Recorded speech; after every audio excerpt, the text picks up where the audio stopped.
On a perfect spring morning at the very beginning of May, a boy named Dave Henson was sauntering down Memorial Drive, a lanky red-haired boy trailing a bright red yo-yo from his right hand.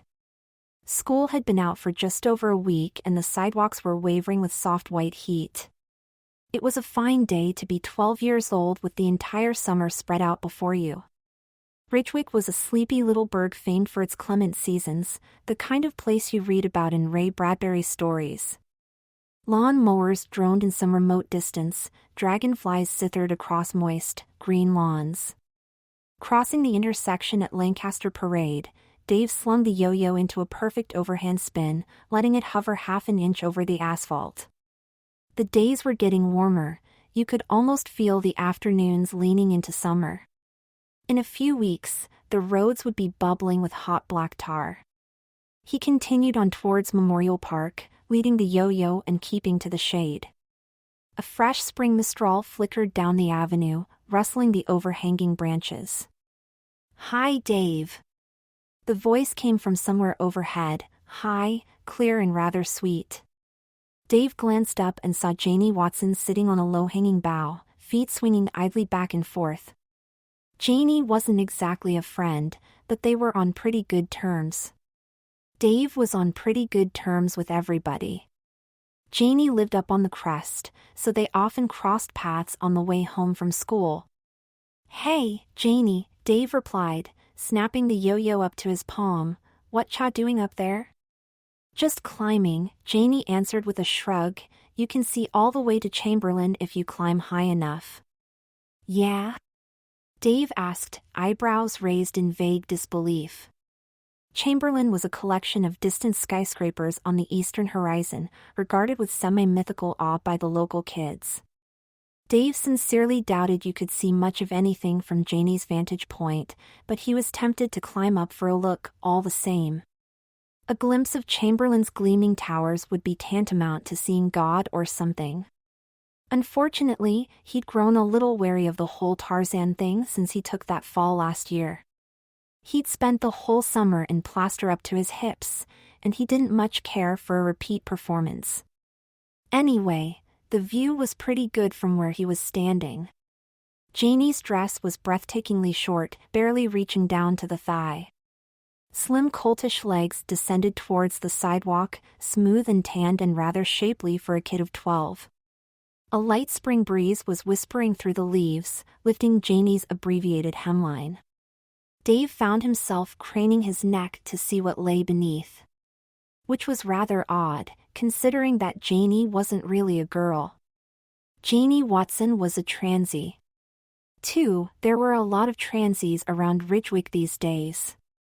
Seemed like every second kid you met was one, although you probably wouldn't have known, not unless you'd lived here all your life as Dave had.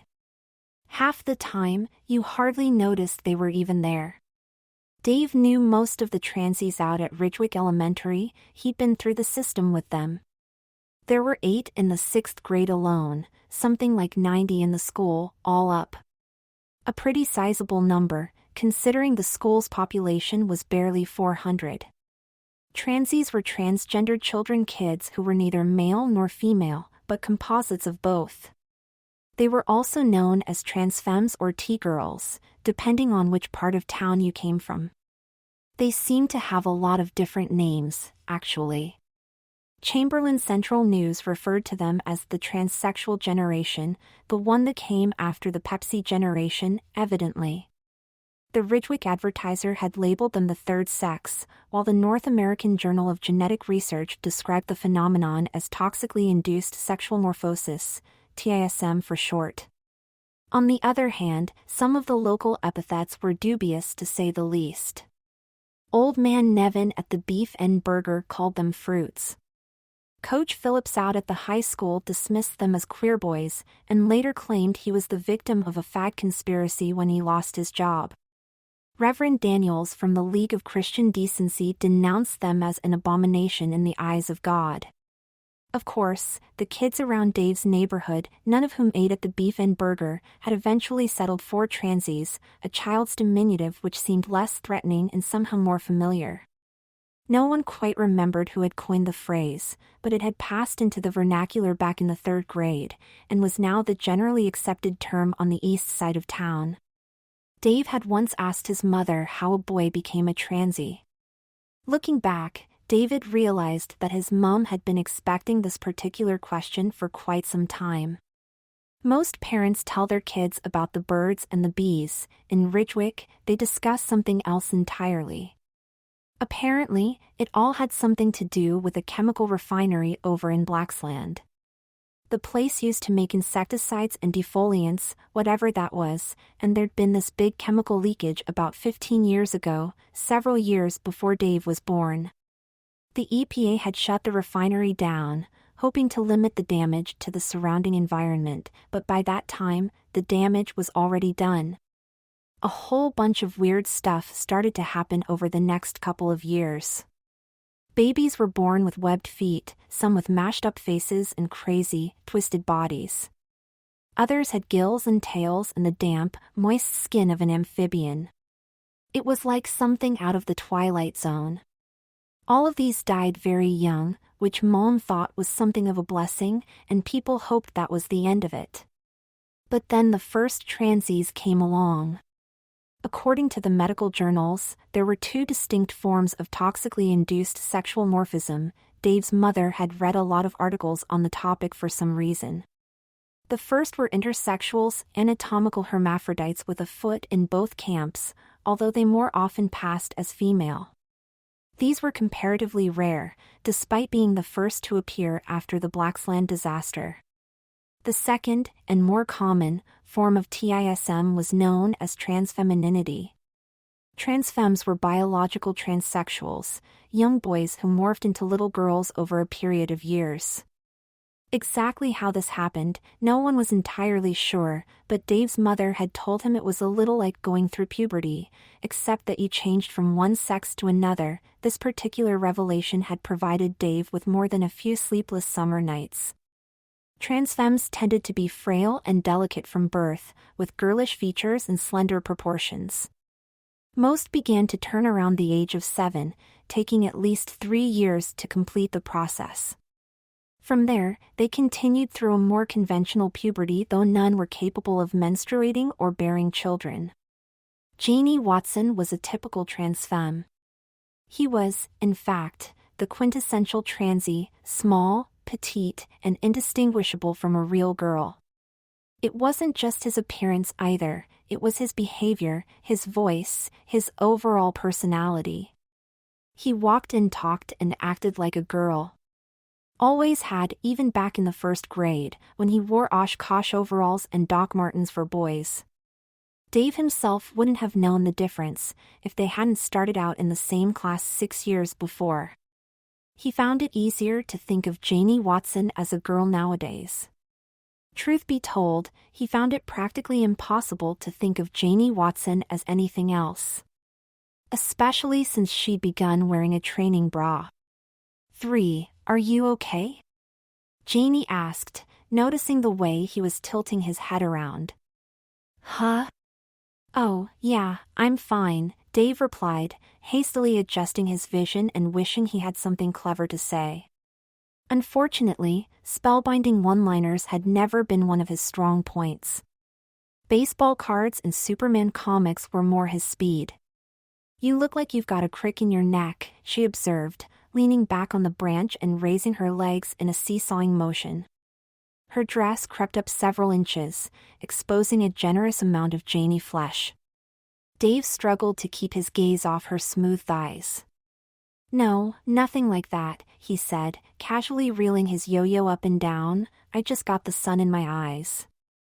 A complete lie, of course. It was 11 in the morning and the sun was behind him, but Janie didn't seem to mind. She was too busy watching the yo-yo. Hey, that's cool, she said, straightening up.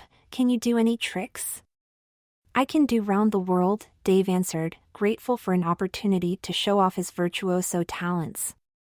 Backing up several paces, he spun the yo-yo in a long, looping figure eight around his shoulders.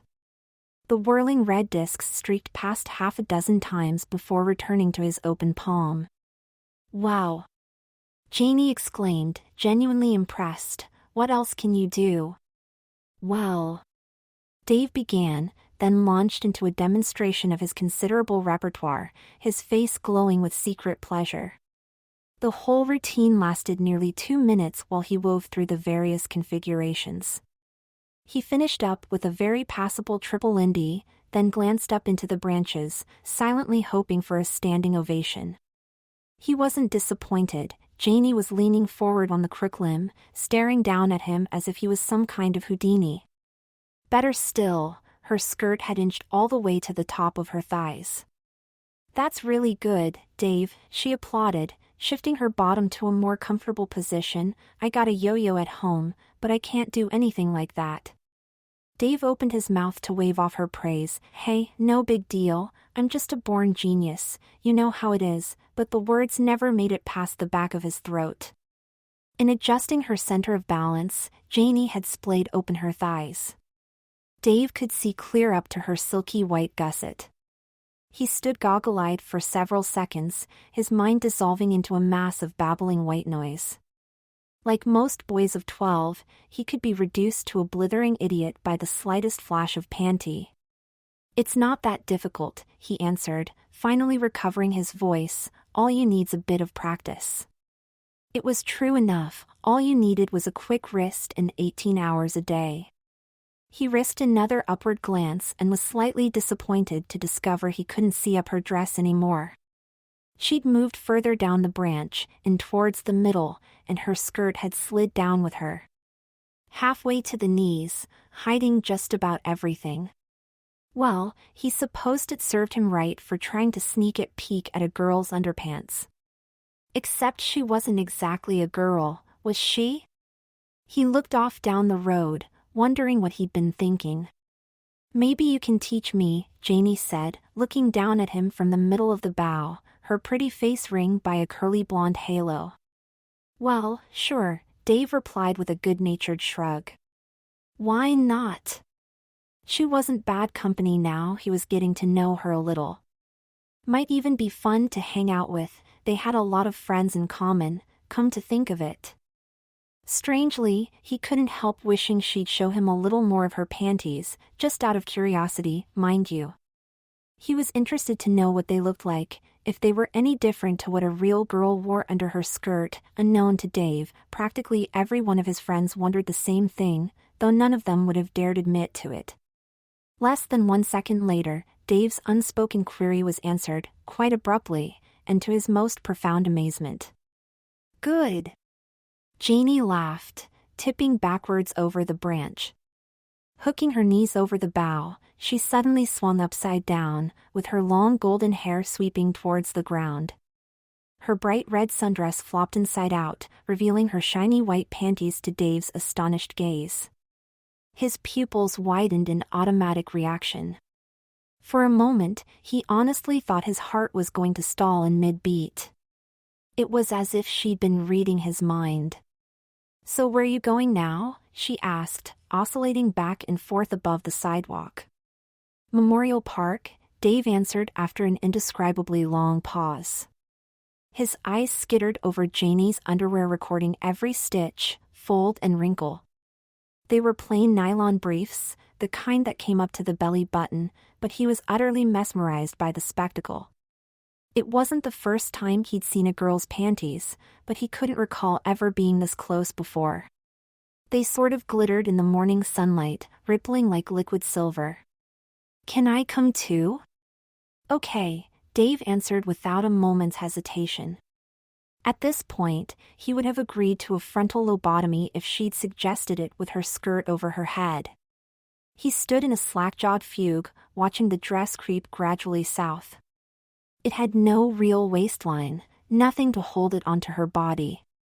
Her panties had a tiny red trim around the legs, and there were seams running down the sides. He had no idea that girls' undies were so pretty. The material was sheer, slick, and almost translucent. If he ran his fingertips over them, they'd probably feel as smooth as glass. There wasn't so much as a hint of her natural sex, not a bump, not a bulge, not a single, "Hey, watch this," Janie said, apropos of nothing. Startled out of his panty-watching reveries, Dave jumped as if caught with his fingers in old Granny Fester's apple pie. He could feel his cheeks burning with a sort of warm, fluid heat, and it wasn't just embarrassment. He was embarrassed, no sense in denying that, but he was also excited too. As excited as the day he'd played spin the bottle with Rhonda and Sherry, the Makepeace twins. No, the hell with that, he was more excited than he'd ever felt in his life. What was going on here? Step back a little, Janie chirped from beneath the inside lining, give me some room. Realizing what she was planning to do, Dave backed up a few feet, realizing that the curtain was about to come down. Well, he supposed couldn't expect her to just sit there hanging upside down all day, tempting thought the thought was. Nothing lasts forever, as his mom was fond of saying. And anyway, maybe he could get her to do it again sometime. Like maybe in 10 minutes, down on Jungle Gym at Memorial Park. Arching her back, Janie swung forward with her arms outstretched like a gymnast. The branch dipped as she gained momentum. Dave's eyes widened to the size of dinner plates. Her dress was flipping inside out, peeling back almost as far as her shoulders. For one heart-stopping instant, literally everything she had was on display: her flimsy little panties, her pale, alabaster tummy, her sheer white training bra. The frock whipped out over her head, held on by no more than a prayer. Dave thought it was going to fly straight off her body. Janie paused at the height of her arc, then dropped off the branch in a perfect two-point dismount. Face beaming with pure girlish mischief, she landed lightly on the grass beside the footpath, the frock still wrapped up around her throat. David's heart was pounding like a trip hammer. He'd never seen a girl this undressed before. It was as if she was standing in the street wearing nothing but her bra and panties. He noticed for the first time that she was wearing frilly white socks and shiny black shoes, the ones with the thin black straps around the ankles. Some, he said, totally flabbergasted by the girl's gymnastic prowess, to say nothing of the impromptu lingerie parade. I'm on the gym team at school, she replied with a radiant smile, then began working the dress down her torso. She did it without a speck of self-consciousness, oblivious of his wandering stare. When he thought of it, she'd been totally unaware of his attention from the very start. It wasn't that she was showing off or immodest or anything, it just never occurred to her that she was doing anything unusual. She was probably like this with all of her friends. Even now, she was chattering away in her warbling canary's voice, her large blue eyes glittering with innocent pleasure. Dave found that he was starting to like her. Having returned the frock to its normal position, Janie straightened her hair with unconscious precision. She really was very pretty, now that he had a chance to study her face. Dave wondered why he'd never noticed that before. He'd known her for 6 years, 3 of them as a girl. Maybe it was because he'd never bothered to look twice till now. Funny, that. Who are you meeting at the park? She asked with that same endearing naivety. She had dimples at the corners of her mouth. Just some of the kids from 6B, he replied, enjoying the way the breeze inflating her dress like a balloon. Cued by some obscure telepathic ability known only to children, they started walking down the avenue. Vast, lazy clouds drifted by overhead, dwarfed by a perfect blue sky. Dave spun his yo-yo on the end of its leash, hardly aware of what he was doing. What are you all planning to do down there? She inquired, turning those neon blue eyes in his direction. Play tag over in the playground, he answered, eyes wandering down to her legs, hoping her skirt would inflate around her waist again. Tag, then maybe a game of rounders, if Georgie Stevens brings his bat and ball. Any girls down there? Yeah, Katie Prescott and some of her friends. Katie Prescott was 6BS resident tomboy and perennial terror of Memorial Park. Like most of his buddies, Dave was somewhat in awe of Katie's devastating right hook and tended to walk on eggshells around her. The other girls were more or less okay, though. You guys ever play kiss chase? Janie asked, a faint smile flitting over her rosebud lips. Well, I guess not, Dave stammered, feeling the blush creeping back into his features. He stared down the green corridor, recalling the way her pants had clung to her pert, round bottom. The whole encounter was etched into his memory, from his first upward glance to that breathtaking final dismount. Every word, every sound, every detail, right down to the scent of the grass and the murmur of the wind through the leaves. He looked over at his pretty blonde friend, suddenly aware that his life had changed. Everything had altered in some silent, understated way only a boy of 12 would have noticed. He couldn't have put it into words, couldn't have explained it to anyone, not even to his mother, who seemed to understand everything, but he knew it had something to do with growing up. This was his 12th summer, the last time either of them would ever be children, and the world was beginning to turn just a little faster. The morning wheeled on towards a perfect spring day. A storm was coming. David Henson had known it the moment he'd opened his eyes that morning. He always knew when there was a storm drifting up from the south, just sort of sensed it brooding in the distance like an ugly black secret.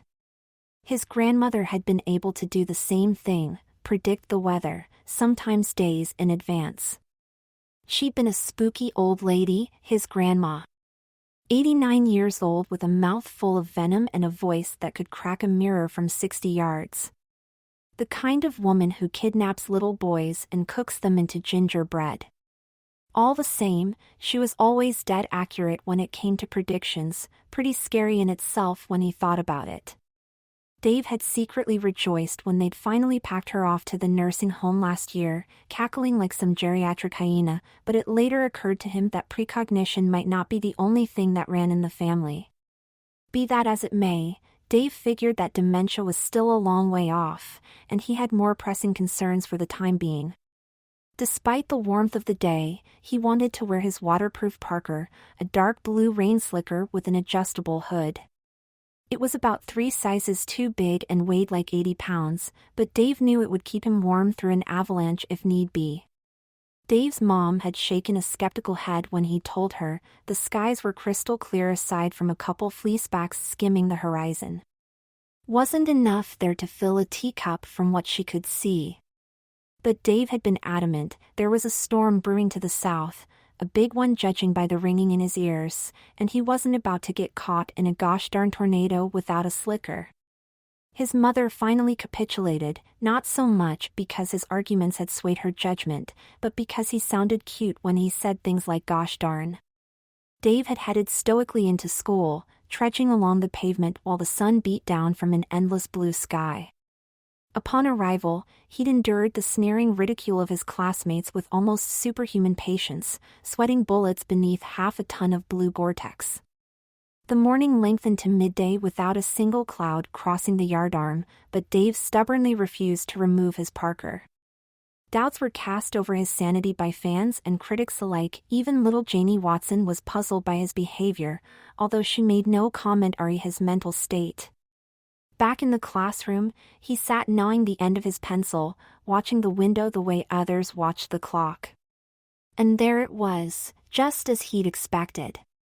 A massive gray buildup along the southern horizon, obliterating the landscape as it crept imperceptibly along the Blacksland ranges. Hardly seemed to be moving in their direction, would probably miss them by 4 zillion miles, but Dave knew better. This was going to be much worse than he'd anticipated. For a moment, he could almost hear his grandma's shrieking laughter in the back of his head, high and shrill and razor sharp. For the first time that day, he started to feel scared. The thunderhead circled Ridgewick most of the afternoon, driving cold autumn winds through the center of town. Doors and windows began to rattle, the classroom's corkboard walls began to breath back and forth. Dave looked around in growing agitation, wondering why nobody else noticed the sudden change in the air. A static charge seemed to be crackling through his veins, 100 times worse than the continual buzzing in his ears. The skies were rumbling with purple anger when school let out around 3 o'clock. Most of the younger children scampered straight home trailing their backpacks, far too sensible to get caught in the rising gale. The older ones made a beeline for Memorial Park, led by the malevolent Katie Prescott and her minions of darkness. That was how Dave actually thought of them. He discovered A.K. Rowland last year and tended to think in terms of Potterisms. Crumpled brown leaves chased them down the empty streets, streaking through fence pikes and power lines. And still the thunderheads cycled overhead, bending the trees along Memorial Drive in their fury. Dave tagged along in the rear guard, mainly because his friend Janie Watson had been roped into the exodus and he pretty much went wherever she did. He'd also been getting an odd vibe all afternoon, as if something black and ominous was approaching with the storm. Several times, he thought he heard dogs baying in the distance, but decided it had to be the keening of the wind. Unfortunately, this explanation did little to soothe his rising anxieties. When the short hairs on the back of his hands started to prickle, he knew the storm was almost upon them. "We ought to go home," he told Janie, but knew she wouldn't want to leave until the game was finished. Katie Prescott had decreed an interclass tag marathon, and when Katie Prescott called tag, no one left until the final game was played, not unless their parents had a comprehensive dental plan. So Dave stood inconspicuously off to one side while half the 6th grade stampeded round and round the fountain in lunatic abandon. Sheet lightning seared the clouds several times and dogs wailed like ghosts in the background, raising the hackles at the base of his neck. Something bad was coming. The storm finally broke around 3:30, blackening the skies as the rain lashed down in a literal torrent. Curbs were flooded, drains overflowed and lawns receded before the backwash. Long dead branches fell from denuded maples and were carried off to parts unknown. The one last game ended with a booming thunderburst that scattered the children to every point of the compass. They emptied the playground in a swarming mass, screaming to the indigo clouds. Some of them lived close by and vanished within a matter of seconds, others bolted through the wilderlands, emerging 5 minutes later into West Side estates. A few spilled down Memorial Drive, heading towards the center of town. Further out in the boondocks, traditional protective measures were taken by stern-faced adults. Curtains were drawn over 100 picture windows, doors were locked and double-bolted, as if this could somehow ward off the storm's howling ferocity. As a final precaution, mirrors were covered with white linen, an old superstition meant to ward off ball lightning, which was common this time of year. Perhaps they should have painted hyacinths on the eaves as well. Who knows, it might have proven just as effective. 2. Janie and Dave bolted along Memorial Drive, heads lowered against the downpour. They crossed the bridge at Braithwaite Canal, overflowing its banks already, and sprinted along the sidewalk, all but swept away in the tempest. Stumbling to the corner of Threadmont Avenue, David paused long enough to get his bearings, then grabbed Janie by the right hand, pointing towards a dim gray shape in the distance. "Over there," he yelled at the top of his lungs, "the bus shelter." The girl nodded in reply, although she could barely hear him over the wind. They scrambled down the footpath in a welter of knees and elbows, feet slipping on the wet concrete. The girl held a forearm over her face. The rain was hammering down hard enough to leave marks on her pale flesh. They'd never seen a storm like this, none they could remember anyway. Reaching the bus shelter, they hunched off their backpacks and began shaking the chill out of their bones. "I knew we shouldn't have stayed at the park so long," Dave said, looking out into the deluge. He was a lanky young galoot with a shock of curly red hair framing his face. "Looked about as Irish as you got this far west of Lower Manhattan." He eyed the heavens apprehensively, hearing that odd wailing in the wind again. "What the hell was it?" Janie picked up the hem of her red gingham dress and started wringing the water out of it. She was an unusually pretty child with melting blue eyes and soft, girlish features, although she wasn't exactly a girl, contrary to all appearances. Like many children born in Ridgewick over the past 15 years, Janie Watson was somewhat unique. "You said it was going to rain this morning," she commented, her voice high and faint against the squall. Her frock was pasted against her body and she was shivering with the cold. Fall had come early, there was a threat of snow in the wind. "How did you know that?" Dave shrugged. He got that question a lot, and he was never sure how to answer it. I don't know. You can smell it in the air sometimes. It was true, storms often carried an acrid, mineral scent. Strange that no one else ever noticed it. Rain has a kind of metallic smell, you know that? No, Janie shook her head, spraying droplets everywhere. She dropped her hemline and hugged herself against the wind, teeth chattering. How we gonna get home? Wait for the bus, I guess, Dave answered, adjusting his hood and wishing he'd never left home this morning. He had no desire to stand around in this maelstrom, but didn't see what other choice they had. How long will that be? Janie demanded. About half an hour. I'm freezing. Lightning flickered to the south, remote and distant. A rail of thunder followed a few seconds later, just loud enough to set their hearts racing. Janie gnawed a lip, watching the horizon fearfully. The thunder was closing in, she could tell that much at least. Damn that Katie Prescott and her one last game of tag. If they'd left when Dave said, they would have been home by now. We can't wait for the bus, she said uneasily, we might get hit by lightning or something. Don't worry, this'll blow over in a while, Dave replied offhand, although he didn't feel as confident as he was trying to sound. The storm had him spooked so bad he was ready to run like a split streak.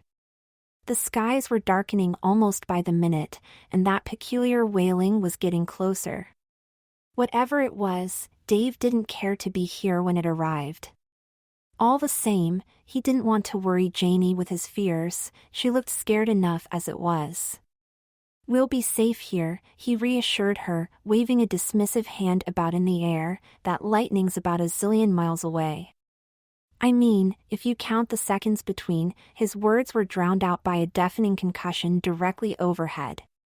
The entire sky flashed white for a fraction of an instant, and the ground literally shook beneath their feet. Janie tensed against him like a child afraid of the dark, he could feel her clenching her teeth to keep from screaming. No, that wasn't her, it was him. Any louder and he would have run shrieking into the downpour. He stared off down Memorial Drive, cringing in the bitter gale, feeling his knee joints buckle and weaken. Janie didn't look much better, she was trembling from crown to heel, her body a collection of tight little knots. It was mainly the cold, but Dave knew she was frightened too, terrified in fact. Nor could he blame her. A sense of urgency was slinking into his mind, a foreboding of impending disaster. They had to get out of this cyclone, right now, this minute, and they couldn't waste any more time waiting for some bus that may never come. Something bad was approaching, he was certain of that now. Something worse than the thunder, worse than the lightning, worse than anything he could imagine in his worst nightmares. Listen, my place is only 2 blocks over, Dave yelped, pointing across the road, we can cut through Old Man McGinty's field, it'll take us around 2 minutes. Doesn't McGinty have a dog? David hesitated several seconds, startled her choice of question. No, he answered finally, I've been through there thousands of times. Okay. Shouldering their backpacks, they held their breath and plunged out into the rain. The storm engulfed them in a solid gray curtain, effectively limiting their vision to 0, but that didn't matter, they were kids, they were 12 and they frequently ran on instinct alone. Hauling themselves across Memorial Drive, they darted through to McGinty's field, half expecting the hound of the Baskervilles to come slavering out of the chaos. No dogs were in evidence however, not even McGinty's fabled mongrel, although the clashing of the heavens added enthusiasm to their departure. Somewhere along the line, Janie's fingers found his hand, and they ran the entire distance joined at the wrist. Roughly 5 minutes later, they were standing in the front hall of Dave's house on Lancaster Avenue, kicking off their shoes and babbling in excited canary voices. Even with the door closed, they could still hear the banshees wailing around the gables. Dave sloughed off his parka, listening to the windows shake in their frames. It was already dark outside, and it couldn't have been later than 4:30. It didn't seem natural, even this late in September. None of it seemed natural, now that he thought about it, the clouds, the storm, the vicious, lancing winds. What was going on? Coming down like a machine gun now, Dave observed, looking out through the door's lead light paneling, sounds like it's raining bullets. Hailstones the size of golf balls had started impacting on the veranda, exploding into smaller fragments. Bad as the rain had been, Dave was glad they hadn't been caught in the hail. He honestly thought they mightn't have made it home. It was almost as if the storm had tried to stop them reaching the front steps. Janie coughed beside him, bending over to cover her face with both hands. "What time is it?" she asked, straightening up. "I never seen the sky go black during a storm before." She started wringing out her dress once more, pulling the hem up to the top of her thighs. Her legs were long and sleek and beautifully shaped for a girl her age. "I don't know," he replied, then remembered he was wearing a watch. "It's about 4:10. He looked through the lead light once more, his expression pinched with concentration. "David? Is that you?" Rosalind Henson, Dave's mother, appeared at the far end of the hallway, a tall, slim 30-something with dark brown eyes and chestnut hair tied back in a short ponytail. She came down the corridor wreathed in an aura of freshly baked cookies. Dave turned to answer her, hoping she wasn't angry. "Yeah, Mom. Janie's here too." "What happened? Why are you so late?" she asked in a voice tinged with worry. "Did you get caught in the storm?" "Yeah, we were playing down at Memorial Park when it started raining," Dave explained, hanging up his slicker on the coat rack. "Then we got stuck in this bus shelter. You should have called from the park," Rosalind fussed in obvious relief. "I would have come out to get you." "Well, at least you didn't get too dashed." She paused in mid-sentence when she saw Janie standing behind him, quivering like a shipwreck survivor. The girl managed to raise half a smile, but her cheeks were blue and her dress was streaming on the floorboards. "Oh, Janie. You must be soaked to the skin, honey," Rosalind cooed, reaching out to touch the girl under the chin. "Come on into the living room, we'll put you in front of the fire." She took Janie's hand by the fingertips and led her down the hallway. It was an oddly affectionate gesture Dave had seen several times before. He knew his mother had grown genuinely fond of his friend over the past 4 months, seemed to regard her almost as a member of the family. He'd found their instant karma rather baffling at first, but at least it meant he could have her over any time he wanted. There were many people in Ridgewick who wouldn't let a transy in through the back door. Dave fell in behind them as they headed down the corridor, listening to their chatter but not really following their conversation. He was keeping one ear cocked towards the storm. That weird howling noise was somewhat muted now, but he could still hear it through the closed door and it was setting his teeth on edge. God, he was glad they'd escaped the bus shelter when they had.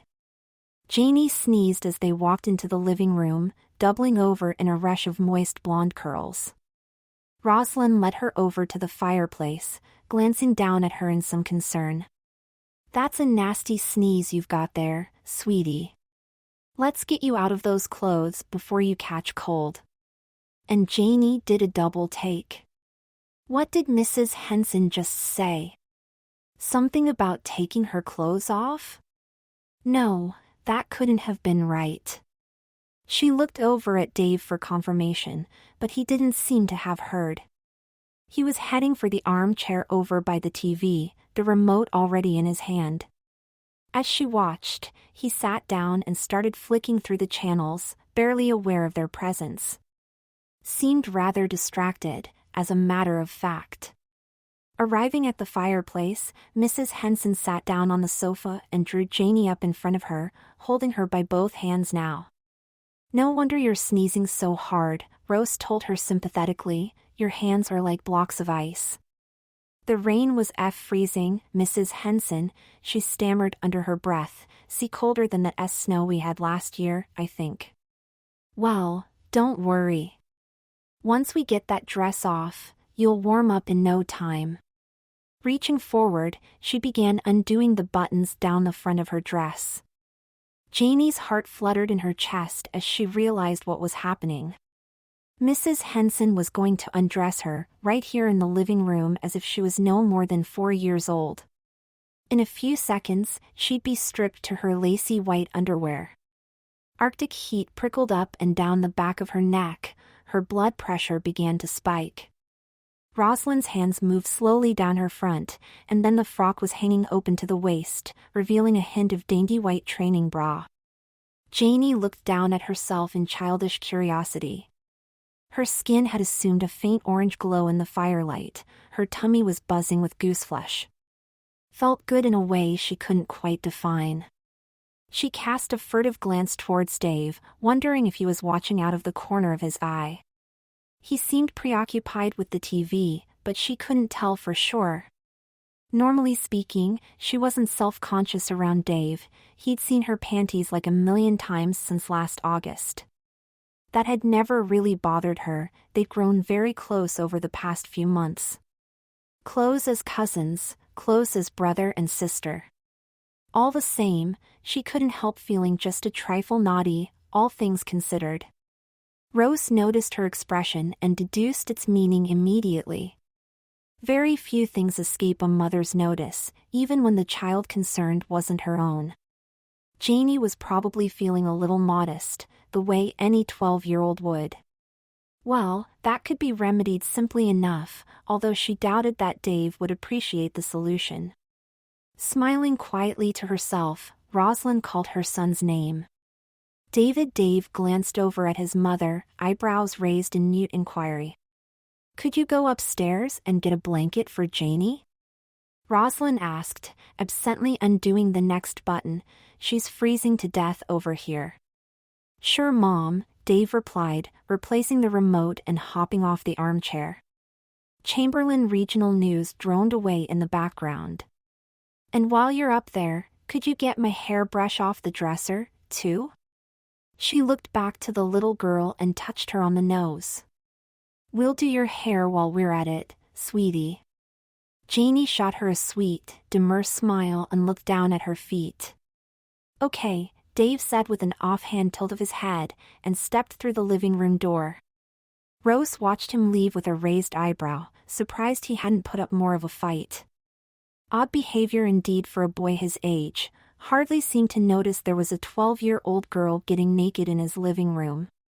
Well, no matter, the excuse had worked, the errand would keep him out of the room for at least 5 minutes. She turned her attention back to the girl standing in front of her. Janie's dress was now split to the tip of her panties, a sliver of lace was visible through the narrow V-line opening.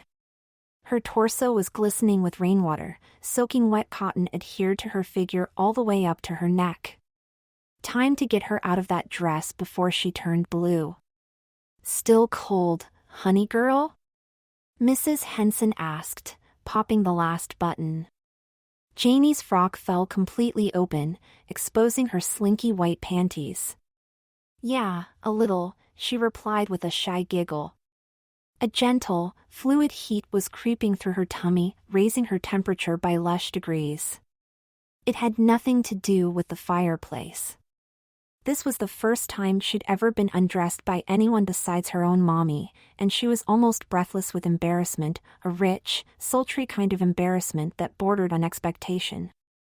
She'd experienced this feeling with increasing regularity over the past year or so, particularly since she hit puberty. "Well, let's take off that dress and get you warm," Rosalind said, and slid the sleeves off Janie's rounded shoulders. Her belly tingled with pleasure as the damp material peeled away from her body. She barely managed to suppress a squeal of delight. A subtle pink flush colored her features. She beamed up at the rosy and undisguised affection. She liked Mrs. Henson very much, had come to regard her as a second mother, much as she'd adopted Dave as an older brother. For years ago, she would have refused to let Mrs. H. touch her.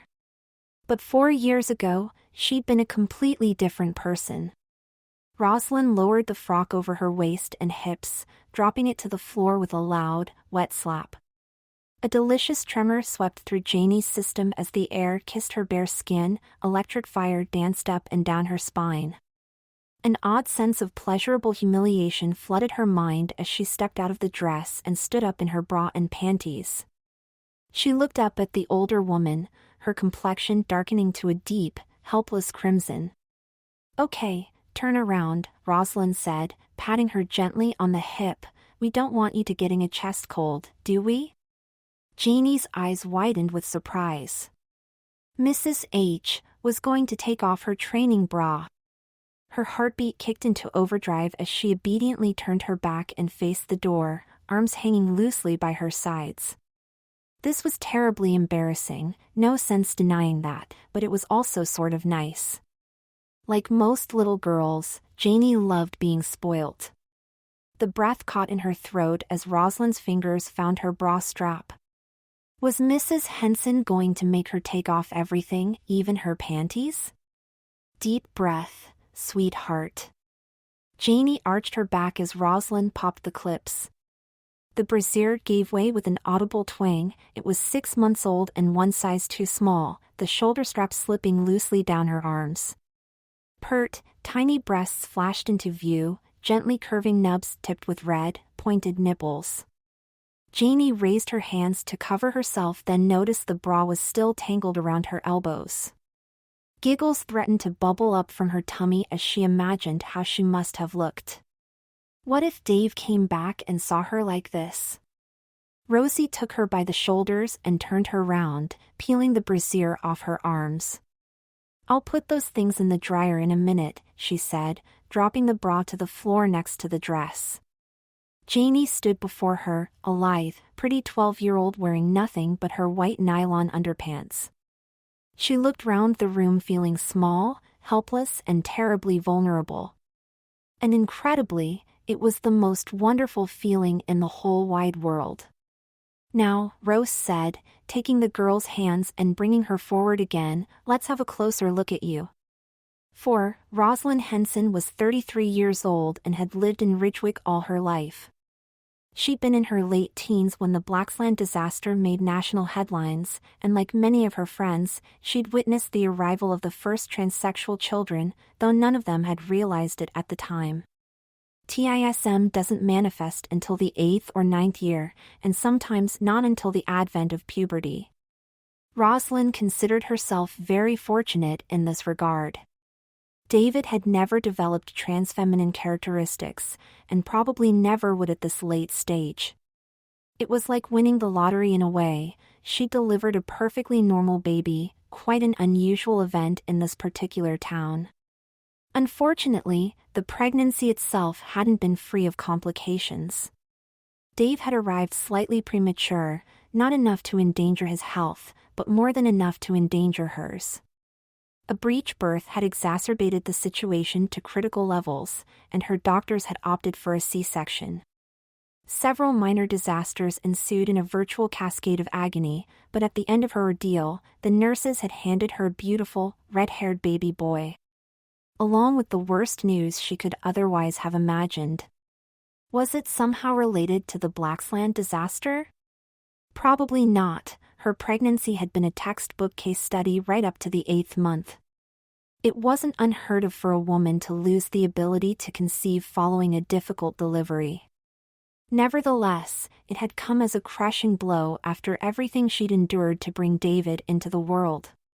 Much as she loved her son, Rosalind had always harbored a secret, unspoken regret over the circumstances of his birth. Because she'd wanted more children. A whole tribe of them, in fact, raging and roaring round the house, scuttling beneath her feet and getting into the cupboards when her back was turned. Children rustling through the undergrowth, children sliding down the banisters and swinging off the chandeliers. Children of every make, shape and size. Tall and thin, short and round, good and bad alike, she'd wanted them each and every one. Most of all, she'd wanted a daughter. Which was probably why she'd taken such a shine to David's little girlfriend. Okay, she wasn't exactly his girlfriend, wasn't even a girl for that matter, but Rosalind had never met a child quite so endearing. Janie Watson had a delicate, ethereal appearance. Her eyes were so bright they seemed to illuminate everything she looked at. More than that, She was kind and sweet and radiantly happy, the way a little girl should be. Rosalind had come to love her over the past 4 months, much the same way she loved her nieces and younger cousins, maybe a little more than that, in recent weeks. And with a mother's unerring intuition, Rose understood that her feelings were being returned. She placed a hand on Janie's cheek, brushing moist blonde curls back from her face. She had the most beautiful eyes she'd ever seen, huge and deep and liquid blue. Her mouth was a tiny red pout surmounting a dimpled chin, her nose a bump between rose-tinted cheeks. It was easily the most kiss-worthy face in human existence, aside from her son's, at the age of 2, capable of inspiring Renaissance poets to Elizabethan raptures. Rosalind skipped her gaze down Janie's narrow figure. Her body shimmered like a soap bubble in the wavering orange light. Rainwater trickled between her budding, nascent breasts. Rosie trailed her hands down the girl's torso, stroking the nipples with her fingertips. Janie was going through puberty, blossoming into a woman, there could be no question of that. The breasts were small but perfectly formed, the nipples big and dark against her milky flesh. Rose could feel them straining into her fingertips. Other signs of the onset were evident, a thinning of the waist, a ripening of the hips, the beginnings of an hourglass form. And while she wasn't tall, her legs were long and tapering, lending her the illusion of lean adolescence. In a few years, she'd be shattering hearts every time she stepped out the front door, reducing grown men to tears of desire. Impossible to believe she'd ever been male. "You must be the prettiest thing I've ever seen," Rosie told her, poking a teasing finger into her belly button. Janie squealed with pleasure, accepting the compliment with a brilliant smile. Noting the reaction, Rosalind walked her fingers over the girl's half-naked form, tickling her rather mercilessly. Janie writhed between her hands, squiggling about in childish outrage, but made no attempt to escape, Rose noted with a grin. The torment went on for nearly a minute until Janie's eyes were brimming with hapless mirth. "How was that?" Rosalind asked, still holding the panting child by the waist. They were both feeling rather breathless by now. Rosie had forgotten how enjoyable a good tickling could be, especially when the victim was so willing. Dave hadn't let her tickle him for over 2 years. He was a boy, and considered himself too old for that kind of stuff. "Did that warm you up?" Janie nodded, eyes dancing with excitement. "Does your mommy tickle you?" "Yeah, lots," the girl replied. "She tickles me in my panties sometimes too." Rose lowered her gaze to Janie's underpants. They were sheer nylon briefs decorated with lycra trimmings. Floral patterns adorned the front and hips, a delicate lace frill encircled the waist. Like the rest of her clothing, they'd been drenched in the downpour and clung almost invisibly to the girl's pale skin. She may as well have been nude for all they managed to conceal. Virtually everything was on exhibition. Rosalind narrowed her eyes, inclining her head for a closer inspection. What did she look like down there? From what Rose had read, TISM mimics female biology to the finest detail, right down to the reproductive system. Some transies were known to retain a vestige of their former identity, though only in a minority of cases, intersexuals, for the most part.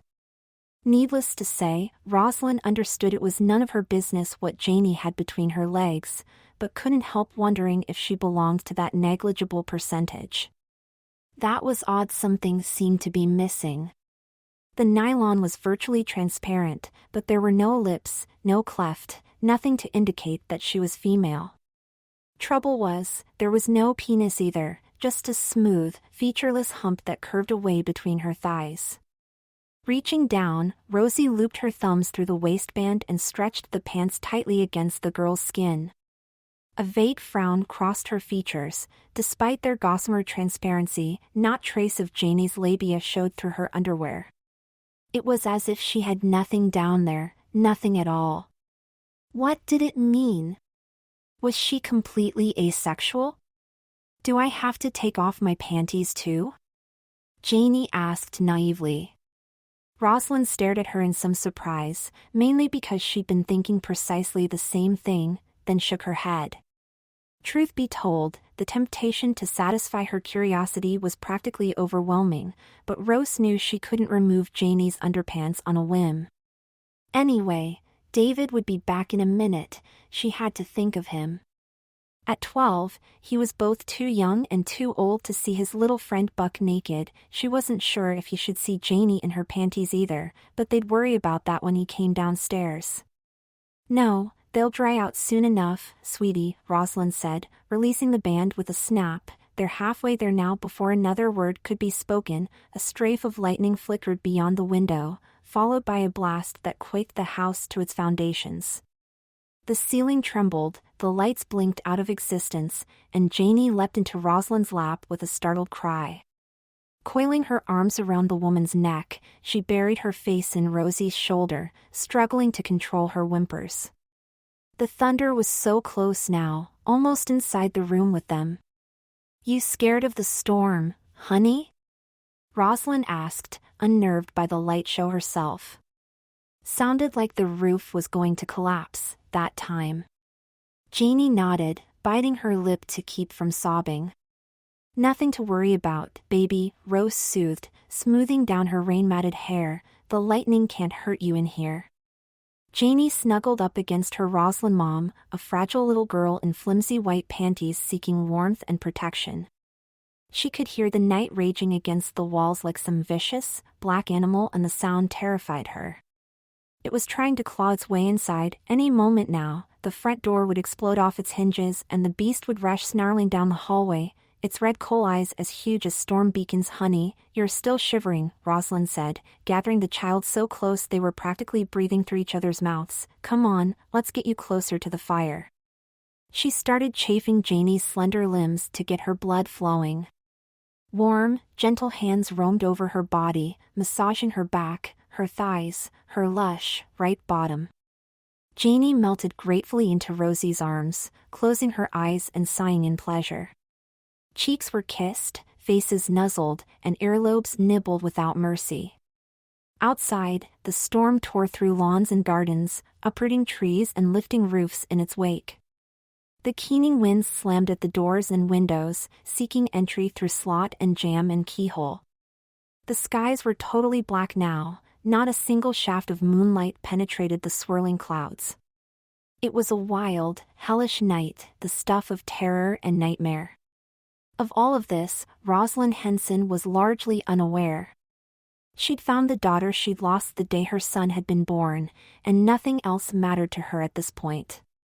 Mother and daughter lay together, nestled together in a warmth deeper than that of the fire. Neither one noticed when the snow began to fall.